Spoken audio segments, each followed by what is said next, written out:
കഴിഞ്ഞ 3 തെരഞ്ഞെടുപ്പുകളിൽ കപ്പിനും ചുണ്ടിനുമിടയിൽ ബി.ജെ.പി. മുൻ സംസ്ഥാന അധ്യക്ഷൻ കെ സുരേന്ദ്രന് നഷ്ടപ്പെട്ട മണ്ഡലമാണ് മഞ്ചേശ്വരം.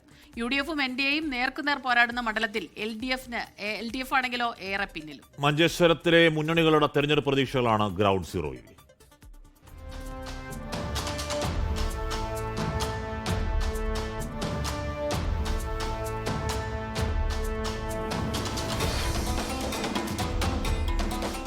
സപ്തഭാഷാ സംഗമഭൂമിയാണ് മഞ്ചേശ്വരം. ബി.ജെ.പിയുടെ രൂപീകരണത്തിന് ശേഷം ഏറ്റവും വേഗത്തിൽ നിയമസഭാ തെരഞ്ഞെടുപ്പിൽ ബി.ജെ.പി. രണ്ടാമതെത്തിയ മണ്ഡലം. അത്രയേറെ ആഴത്തിൽ വേരുകളുണ്ടെങ്കിലും വിജയം കിട്ടാക്കനിയാണ് ബി.ജെ.പിക്ക് ഈ തുളുനാടൻ മണ്ഡലത്തിൽ.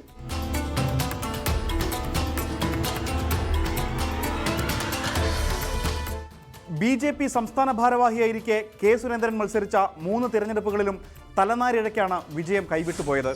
2011 5828 വോട്ടുകൾക്കായിരുന്നു തോൽവി. ലീഗിലെ പി.ബി. അബ്ദുൾ റസാഖിനായിരുന്നു വിജയം. എൽ.ഡി.എഫ് മൂന്നാമതായി. 2016 അവസാന സമയം വരെ മുന്നിൽ നിന്ന് വെറും 89 വോട്ടുകൾക്ക് തോൽവി ഏറ്റുവാങ്ങി. 2021 ലീഗിന്റെ A.K.M. അഷ്റഫിനോട് വെറും 745 വോട്ടുകൾക്ക് പരാജയപ്പെട്ടു.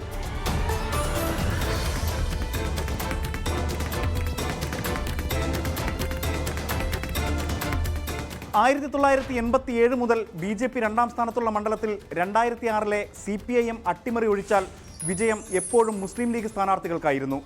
1987 മുതൽ 2001 വരെ 4 തെരഞ്ഞെടുപ്പുകളിലും വിജയിച്ചത് ചെർക്കളം അബ്ദുള്ള. പിന്നീട് 2 വട്ടം MLA ആയി തെരഞ്ഞെടുക്കപ്പെട്ട പി.ബി. അബ്ദുൾ റസാഖിന്റെ മരണത്തെ തുടർന്ന് 2019 ഉപതെരഞ്ഞെടുപ്പ് നടന്നു. അപ്പോഴും വിജയം ലീഗിന് തന്നെ. MC ഖമറുദ്ദീനാണ് തെരഞ്ഞെടുക്കപ്പെട്ടത്. 2006 CH കുഞ്ഞമ്പുവാണ് മണ്ഡലം ചുവപ്പിച്ചത്. അന്നും ബി.ജെ.പി. രണ്ടാമതായപ്പോൾ ലീഗ് സ്ഥാനാർത്ഥിയായിരുന്ന ചെർക്കളം അബ്ദുള്ള 3ാം സ്ഥാനത്തേക്ക് പിന്തള്ളപ്പെട്ടു. ചെർക്കളം അബ്ദുള്ളക്കെതിരായ പൊതുവികാരവും ലീഗിലെ ആഭ്യന്തര പ്രശ്നങ്ങളുമായിരുന്നു ലീഗിന്റെ വീഴ്ചയ്ക്ക് കാരണം. ബി.ജെ.പി. വിജയിക്കുമെന്ന ഭീതിയിൽ ന്യൂനപക്ഷ വോട്ടുകളുടെ ഏകീകരണവും ഇടതു വോട്ടുകളിലുണ്ടാകുന്ന ചോർച്ചയും പിന്നെയും മഞ്ചേശ്വരത്തെ ഹരിതാപമാക്കി. ലോക്സഭ തദ്ദേശ തെരഞ്ഞെടുപ്പുകളുടെ ഫലം യു.ഡി.എഫിന് അനുകൂലമാണ്. ലോക്സഭാ തെരഞ്ഞെടുപ്പിൽ 17,258 വോട്ടുകളുടെ ഭൂരിപക്ഷമാണ് യു.ഡി.എഫ് സ്ഥാനാർത്ഥി രാജ്മോഹൻ ഉണ്ണിത്താന് ലഭിച്ചത്. 2ാം സ്ഥാനത്ത് പതിവ് പോലെ ബി.ജെ.പി. തന്നെ. മഞ്ചേശ്വരത്തെ തദ്ദേശ സ്ഥാപനങ്ങളെല്ലാം ഇക്കുറി യു.ഡി.എഫ് ഭരണത്തിലായി. 4 ജില്ലാ പഞ്ചായത്ത് ഡിവിഷനുകളും സ്വന്തമാക്കിയപ്പോൾ ബ്ലോക്ക് പഞ്ചായത്തിൽ സീറ്റുകൾ ഇരട്ടിയാക്കി. അതേസമയം ബി.ജെ.പിക്ക് ക്ഷീണം സംഭവിച്ച തെരഞ്ഞെടുപ്പാണ് കഴിഞ്ഞുപോയത്. 162 വാർഡുകളിൽ 36 എണ്ണം മാത്രമാണ് ബി.ജെ.പിക്ക് വിജയിക്കാനായത്. 2005 മുതൽ കൈവശം വെച്ചിരുന്ന ജില്ലാ പഞ്ചായത്തിലെ പുത്തിക ഡിവിഷൻ യു.ഡി.എഫ് പിടിച്ചെടുത്തത് ബി.ജെ.പിക്ക് ആഘാതമായി. ആരിക്കാടി താൽക്കാലിക ടോൾ പ്ലാസ ഉൾപ്പെടെയുള്ള പ്രാദേശിക വിഷയങ്ങളും തിരഞ്ഞെടുപ്പിനെ ചൂടുപിടിപ്പിക്കും. ടോൾ പ്ലാസ അടച്ചുപൂട്ടിയതിൽ അവകാശവാദവുമായി ബി.ജെ.പിയും MLAയും രംഗത്ത് വന്നിരുന്നു. ആരോഗ്യരംഗത്തെ പോരായ്മകൾ, എൻഡോസൾഫാൻ അടക്കമുള്ള വിഷയങ്ങളും പ്രചാരണത്തെ സജീവമാക്കും. ലീഗ് സ്ഥാനാർത്ഥിയായി A.K.M. അഷ്റഫ് തന്നെയായിരിക്കും വീണ്ടും ജനവിധി തേടുക. വോട്ട് കണക്കുകളും മണ്ഡലത്തിൽ നിറഞ്ഞു നിന്നതുമാണ് ആത്മവിശ്വാസം. മഞ്ചേശ്വരത്തെ സംബന്ധിച്ചിടത്തോളം കേരളത്തിലെ ഒരു പൊളിറ്റിക്കലുമായി ബന്ധപ്പെട്ട് കൊണ്ടുള്ള സിസ്റ്റം അല്ല കേരളത്തിൽ എപ്പോഴും മഞ്ചേശ്വരത്തെ ഇലക്ഷൻ സമയത്ത് ഉണ്ടാവാറുള്ളത്. മഞ്ചേശ്വരത്തെ സംബന്ധിച്ചിടത്തോളം മഞ്ചേശ്വരത്തെ ജനങ്ങൾ ബി.ജെ.പിയെ ഒരിക്കലും മഞ്ചേശ്വരത്ത് ഒരു വർഗീയ ശക്തി അക്കൗണ്ട് തുറക്കരുത് എന്ന ഉദ്ദേശത്തോടു കൂടിയാണ് എല്ലാ കാലത്തും വോട്ട് ചെയ്തിട്ടുള്ളത്.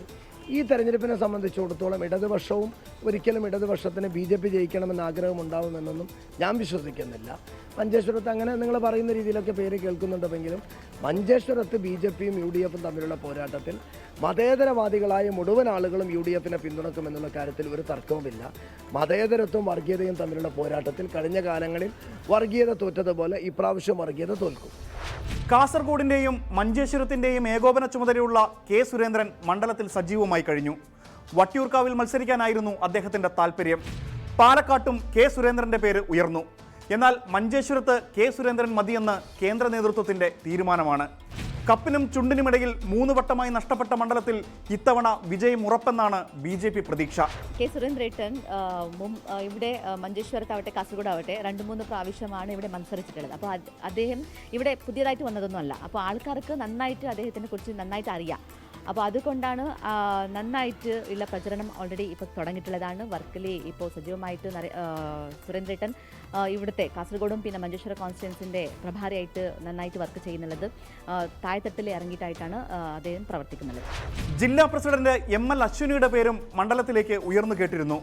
എന്നാൽ ഇപ്പോൾ കാസർഗോട്ടേക്കാണ് അവരെ പരിഗണിക്കുന്നത്. LDFന് വലിയ പ്രതീക്ഷയൊന്നുമില്ലാത്ത മണ്ഡലമാണ് മഞ്ചേശ്വരം. കടുത്ത ത്രികോണ മത്സരം വന്നാൽ ഫലം BJPക്ക് അനുകൂലമാകുമെന്ന ഭീഷണി UDF ഉയർത്തുന്നു. എങ്കിലും പൊരുതാൻ തന്നെയാണ് LDF തീരുമാനം. മുൻ ജില്ലാ പഞ്ചായത്ത് പ്രസിഡന്റ് ഷാനവാസ് പാദൂരിന്റെ പേരിനാണ് മുൻതൂക്കം. BJP പോലുള്ളൊരു വർഗീയ ശക്തി ജയിച്ചു വരാൻ പാടില്ല എന്ന് സാമാന്യ ജനങ്ങൾക്ക് ഉണ്ടാകുമ്പോൾ ഒരു വോട്ട് ചെയ്യുന്നതാണ്. പക്ഷേ 2006 മാറിയല്ലോ. ഈ കഴിഞ്ഞ പഞ്ചായത്ത് തെരഞ്ഞെടുപ്പിൽ പോലും LDFന്റെ വോട്ട് കുറഞ്ഞിട്ടില്ല. LDFന്റെ വോട്ട് നേരത്തെ ഉള്ള മാതിരി തന്നെ ഉണ്ട്. അപ്പോൾ ഞാനതാ വീണ്ടും പറയുന്നത്, UDFനെയും BJPയും പരാജയപ്പെടുത്താൻ LDFനാവും എന്ന ഒരു വലിയൊരു പ്രതീതി ജനങ്ങൾക്കിടയിൽ സൃഷ്ടിക്കലാണ് പ്രശ്നം.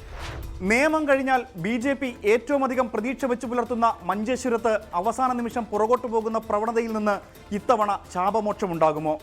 അതോ BJPക്കെതിരെ വോട്ടുകൾ ഏകീകരിക്കുന്ന പ്രവണത തുടരുമോ? മഞ്ചേശ്വരത്തെ സസ്പെൻസ് അവസാന നിമിഷം വരെ ഉണ്ടാകുമെന്ന് ഉറപ്പ്. ലോകത്തെവിടെയായാലും ഏത് സമയത്തും 24 വാർത്തകളും ഓഗ്മെന്റഡ് റിയാലിറ്റി പാക്കേജുകളും എക്സ്പ്ലെയിനറുകളും വിശദമായി കാണാൻ ഞങ്ങളുടെ YouTube ചാനൽ നിങ്ങൾക്ക് സബ്സ്ക്രൈബ് ചെയ്യാം.